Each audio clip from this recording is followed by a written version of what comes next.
Hi, I am Craig Sherman, the Chief Narrative Officer at Saber Interactive. And I am Tim Willits. I'm the Chief Creative Officer here at Saber. It's nice to talk with you today. Yeah, no, Tim, Craig, congratulations on a year anniversary as a game for Evil Dead the game. You guys just released on Steam too. Like, what's it been like watching this game evolve over the last year? Yeah, it's great to to finally be on Steam. We had a really good partnership with our friends at Epic, and but now we have an opportunity to hit the Steam audience. Crossplay is all working. So regardless of what platform that you have the game on, everyone is in the same player pool. So yeah, it's done well for us on Steam, obviously, and we're excited about the future. Craig, anything to add to that? No, I mean, no, we're obviously the more players, the better, and it's cross-platform, and so we're very excited about getting more players. Online service games are always an interesting beast to tackle because you're doing you have your year of updates or your plan of updates, DLC, downloadable content, free content, and even things like new weapons, new characters.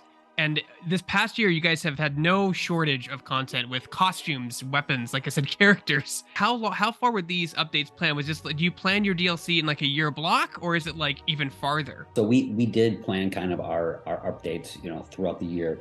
You also have to remember that we work with different studios and different owners of this great IP.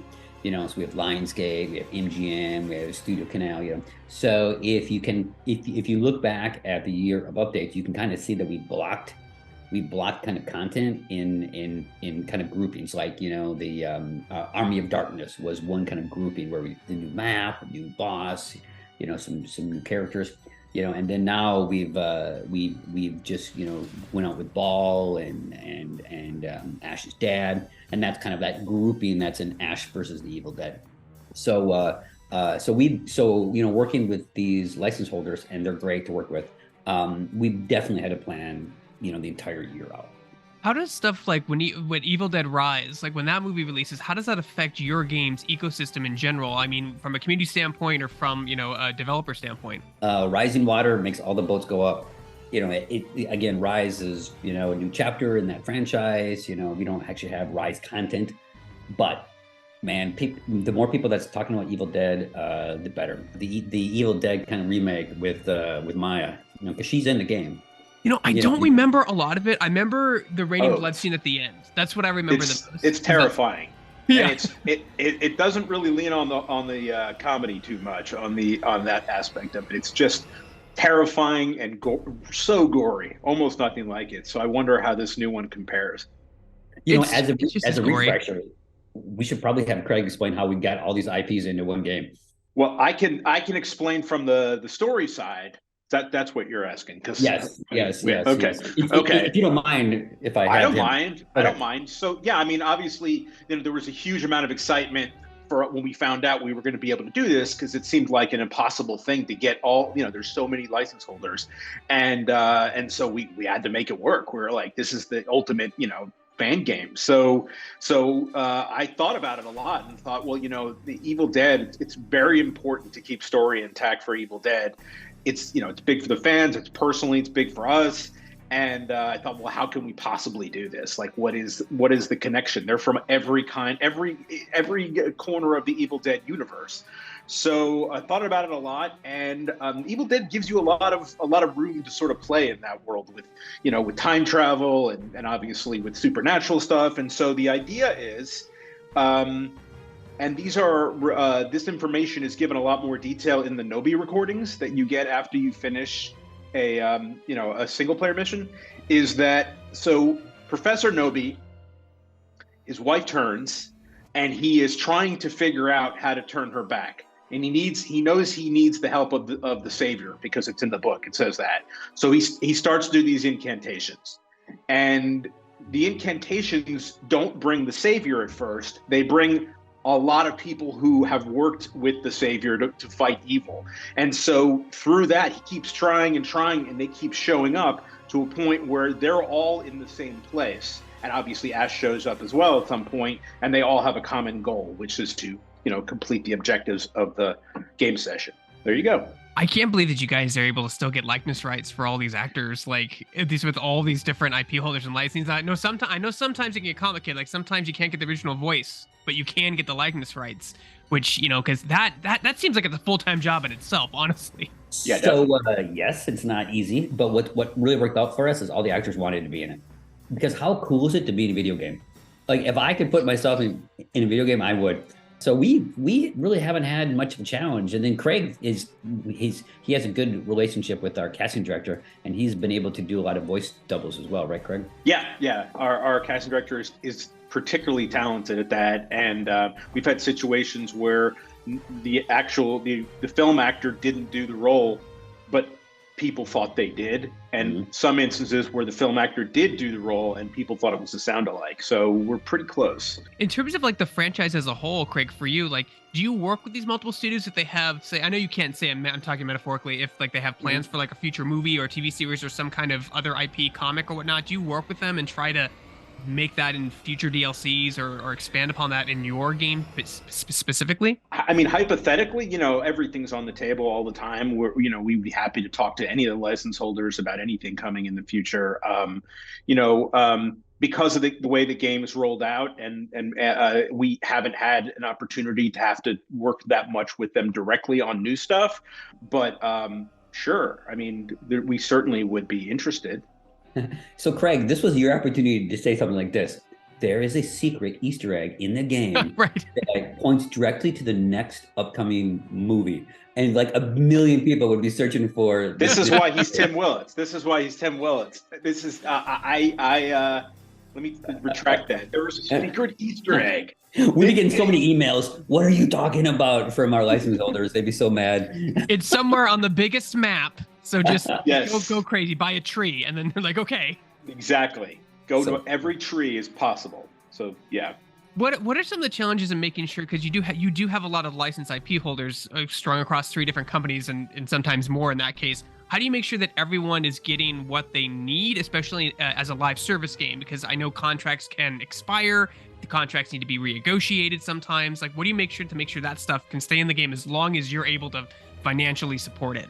So just on the logistics of it, we partnered with Boss Team Games, and they have the relationship with the license holders, and we secured all the legal eagles to make sure that everything's intact, proper, correct, and so as long as the game will run, we will be able to kind of include all these licenses as well. So logistically, we're good. How does it, from a narrative standpoint and a gameplay standpoint, when you add a new character, what does that open up to like Boss Teams games and their balancing, their design? Like when you introduce something new into the ecosystem, with Ruby, I know there was some balancing issues as the asymmetrical games tend to all have. It's a learn as you go process, and now with Val being absolutely a blast to play, but really powerful. Yeah, I mean, like Tim said, there is a balancing act going on because every license holder has their own needs. And of course, we work with them to make sure they all get what they need. As far as adding characters to the narrative, the narrative we built allows for as many characters to be added as anybody wants. I do love this thing that the team is doing where they are basing some of the attributes of the new characters on their character. They aren't random. Like for Brock, one of the things is that the more Williams family members you have on the team, the more the dynamic auras charge. And I love that because it all feels of a whole. And there are several of them like that. Ball obviously has a lot of, he's a schemer, and so he's able to that's involved with his skills. And so I think the team has done a really excellent job of integrating these characters and giving them specifics that make them feel like the characters you're supposed to be playing. They do feel different. On the Saber side, our Madrid team, actually in Madrid, Spain, is our core development group on this, and they've done a really good job at fine-tuning the balancing, making sure that because every new boss or character we add, as stuff gets crazy as soon as you have millions of people playing. So hats off to that team for spending the last year going through every single attribute and value and back-end setting and getting it just right, so because it's hard, it's really hard, when you have a million people messing with your game, trying to make it all balanced. And that's the good thing about you, Saber and Boss Team Games. You guys have that data to see if someone's complaining something's broken. You're like, but on our data side it says it's not, because you get a lot. The loud, passionate gamers are always the ones to bang the table the loudest, but they're usually a small percentage. You guys have addressed car issues, balance issues. I even saw Bao had a passive where you can't flashlight click anymore, which I thought was amazing. It should be put on every boss, which is great, because that became. Yes. That became a meme in itself in the game. It became like trolling and toxicity and stuff like that. No. It's been good that our community has been pretty supportive. Like the people playing the game have actually been, as far as internet, politeness goes, pretty polite. So I have to kind of give hats off to our community. So sorry, Craig, you were saying? Yeah, no. I would just add to that. Yeah, I mean, I feel like our community is a lot better behaved, and I think that's I hope that's partly because we've gone out of our way to show in the game how supportive we are of the community and how we're a part of the community, and I think you can feel that in the game. No, for sure. I mean, I love how the game, like I said, has grown, it's evolved, stuff changes all the time. It's an ever-evolving state when you're working with an online service game that is highly competitive and has a very high skill ceiling as well. Any potential for esports here? Like, it's an asymmetrical game. Tim, I know you're familiar with esports. Like, anything that could open up on that revenue, you think, moving forward? Man, it's tough. I mean, I would be surprised. You really, I mean, again, my version of esports is way different than most people's. I'm the purest skill-based guy, but that's a stretch. Even for me, it's a stretch. So one of the things people have been asking for since the game inception, and I'm not looking for a definitive answer here, but maybe some transparency of what goes into doing something like this, because I know it's not always up to you. If someone wants something in the game, it could be something else holding that up. People want Ted Rami in the game. They want his brother in the game. They've been wanting it since the launch. Can you talk about, like, it doesn't have to be specifically that character, but what's involved in bringing these characters into your world, and how sometimes it's not always up to you? I think if Ted wants to be in the game, he needs to talk to his brother.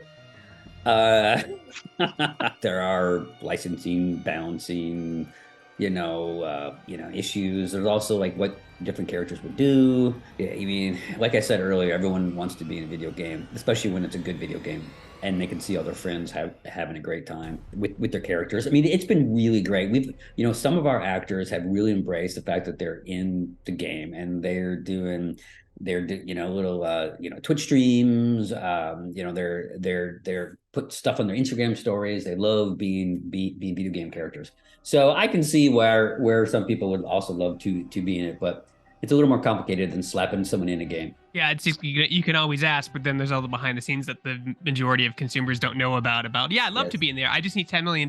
You're like, well, I don't have $10 million. And thus begins the negotiations. Yes, if Ted calls his brother, then we can start talking. I think he knows somebody involved, so he could, maybe a little bit, just a little bit. So he made some like horror movies. He has an in. So can you talk about, so now that you're on Steam and like you've been out for a year, like what's next for your game? I mean, Tim, I think you were recently quoted saying like you're not done, like you are not done it by any means. Well, we we have a lot of content up. We want to look at what people want. We're gonna continue to do quality of life updates. We're just gonna see how things are tracking, and then make decisions. Based on that. So again, we have some cool stuff that we're doing, and we're gonna continue to try to support the game as much as we can. But we're in the figure out what's best and where to take it from here stage. So let the metal settle, the story settle, get the game in a really good place, and then kind of listen to community feedback and see what you want. Yeah, see what they want. Yep.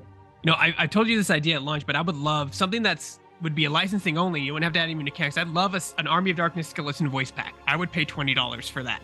Just add voice lines from the movie of them grunting and stuff like that, and then see if you could make that happen. I would love that. I think that's hilarious. They already have some good funny lines as a Necromancer now, but I noticed you do have some sound effects from Army of Darkness in there as well, so I know it's possible. I would love to see that. It is possible. It is possible. Not a bad idea. Yeah. In success, all things are possible, I believe is the quote, right? I love, as the narrative guy, I love that idea, because it just means that I get to play in the Evil Dead world a little bit more. Yeah, I mean, we really listen to like the feedback. Like Tim is saying, we're in that stage now, and so everyone should know that when they're feeding back, it's getting taken seriously. When you guys are watching people play on the streams or in VODs and stuff like that, is there anything funny you've seen a person do in the game that you've never would have even thought of that watching in the development cycle or in the QA or in the testing phase? I think when it first started, I do remember, because we played the hell out of it, obviously, before it came out, we played a lot. And people started doing things with cars that we had not done before. Like we kind of knew you could maybe block something with a car, but they started intentionally flipping them and we were pretty surprised by that. I remember that specifically. We're like, nobody thought of that. The flipping car meta was real. Yeah, and I remember this one too. Of course, we had the flute guy, the skeleton flute guy, and we would place him, and it was a great thing to do. But then I noticed very early people figured out, and I don't think we had figured this out for whatever reason, to place him in places that were hidden nearby, so that nobody would know where that was coming from, and it would last longer. And that was pretty smart as well. And now it's a very common thing to do in the game. Yes, our players are far smarter than we are. Definitely. They really. No, you guys did release even a new mode, which is kind of rare in an asymmetrical game. Splatter Royale mode, was that something that was already in development when the game released, or is that something that evolved into its own idea moving forward? Yep, that evolved into its own idea moving forward. We had, it's always difficult jumping into an asymmetrical game, being on a team, being new, especially when a game's been out for a while, not really knowing what to do. You feel nervous, your teammates yell at you, you feel like you ruin it for everybody. So we wanted to give people a game mode that they can just jump in, they're by themselves, they can take their time, they can scavenge for stuff. They can engage in combat as much as they want, they can hide, they can drive around and run people over. So kind of let people kind of live in this world by themselves, experience the world by themselves, get more familiar with the basic mechanics, and then if they feel comfortable, they can move into playing with their friends. So we found it was a good kind of introduction for people that maybe have been intimidated, because a game's out for a year, you jump in new, it's going to be rough. It is rough, yeah. Yes. Yeah. So this gives people a chance to kind of get into it without just feeling bad. Toes in the water, yeah, kind of thing, yeah. Exactly. You guys released Bao recently, and he's been great fun to play, but the thing that impresses me the most is every demon you release has 2 unique minions that look absolutely phenomenal from an art standpoint and animation standpoint, as well as fun from an ability standpoint. How much time does it take to develop a demon and the 2 unique minions and fine-tune it just from an aesthetic ratio? Like, paint us a picture. A long time. I mean, our Madrid team, those folks are good. They're artists. They're all artists. They really do a good job. And then Craig kind of like sets kind of the path on what the personality and kind of like the style and how these characters should be in the world, which helps a lot. I'm a big fan, and I will tell you that I remember a long time ago them working on Ball. It takes a long time, and to get it right and all that sort of thing. Yeah, it's been an incredible experience, and to watch them add those new characters and be able to have something to do with the way they interact. And the team, I just have to put out respect to the team, because I feel like the art, like you're saying, they're all artists, but the art in the game is, to me, is like, it's top notch. I mean, they really look like, some games, they don't look exactly like the characters they're supposed to be. I feel like the artists have nailed that. And even the menu art, the stuff that's in the stuff that it's every one of them. Your portraits are absolutely phenomenal. Absolutely phenomenal. It's just great. I would want that on my wall. I love that stuff. So yeah, the team has really done the franchise right. And it's opened the door for the studio and for us as a company as well. I'm not saying anything right now, but we've got some cool things. We've got some cool things that we're working on that we'll be talking about hopefully soon. No, Craig, what's it like when you're interjecting things into this game that don't exist in any of the Evil Dead media? I know a lot of the minions are stuff you had to create from scratch, and as a follow-up to that, do those have to go through approvals to the IP holders? Because if it's an original character or original idea, who does that go through? We'll start with Craig first. Everything has to go through the license holders, obviously, because we're very cooperative with them. There's a lot of pressure. I think everybody who worked on the game felt a lot of pressure and responsibility that anything that was added, I mean, the things that are already in the Evil Dead universe, of course they're going to be in there, but things that you have to tinker with a little bit, there's a lot of pressure because, as fans ourselves, we wouldn't really want somebody messing with the Evil Dead who didn't really give it a lot of respect and really understand how it was going to fit in. And so the experience has been one of like extreme pressure, but also the opportunity of a lifetime to actually contribute something to the Evil Dead. So so Tim, adding on to that, so if you add a generic skeleton to that, who does that go through? Does it go through all three of them or just one? No. All three? Mm-hmm. Yes. Hats off to you guys. Holy crap. Because it has to interact with everybody. Right. But we've gotten good at knowing, this is going to pass. These are the things that the license holders are looking for. These, weapons, survivors, bosses, obviously, yes, everything. Just there's a long approval process. But again, they've been really good to work with. And I know you hear horror stories about these Hollywood people, but no, they all want this to be a success, and they've all been great to work with. So it's actually been fairly easy, to be honest. I just get worried that you show them a model, they're like, that one's too tall, and the other one say it's too short. Then where do you go from there? I mean, too tall or too short? There is one person that has the final say and can veto everyone else. I won't mention who it is, but you can kind of guess. He's like, thanks, I hate it. Things like that happen, but it's a matter of compromising and coordinating with everybody. But yeah, I mean, there is one voice that stands above all. Yep, the leader, if you will, the chosen one. So my last thing before I let you guys go is you guys just announced a Game of the Year edition. What a great time to come into the game with that new edition. Can you talk about what's in that edition for people who have never picked up the Evil Dead games before? So if you are new and you pick up the Game of the Year edition, you get everything, up to this point. Oh, right. So if you've been in the game and you've been doing updates, then you'll get, you get Ball, you get Brock, and the Army of Darkness kind of content. But as a new player, it's a big game. You get Army of Darkness map and all that content. You get the Witch, Demon. You get Ruby Survivor, everyone's favorite. Blacksmith. Yes. You get everything. So and then there's also an option. So if you've played it originally or you downloaded it during the PS Plus month, and you want to play all the additional content, if you own it in your library, there's a place where you can go and grab the additional content. So if you're new, it's the one to buy. If you have the game and you want to get back into it because it's a year now and we fixed all the bugs that annoyed you a year ago, go ahead and get the Game of the Year edition as an add-on, and that'll upgrade you with everything. Right. These are additional things that are that I was talking about. Those new things, and there's new weapons, a pipe and a submachine gun. But there's so much content, like Tim was saying, that we released over the course of the year. And if you're jumping in now, you're lucky. Yeah, you are lucky. Plus there's better private matches. There's the Sprite Royale. There's additional soul stuff. I mean, there's so much more content and fun costumes too. The costumes are great. Mm-hmm. Yes, and we've adjusted our matchmaking so you can get in much faster as well.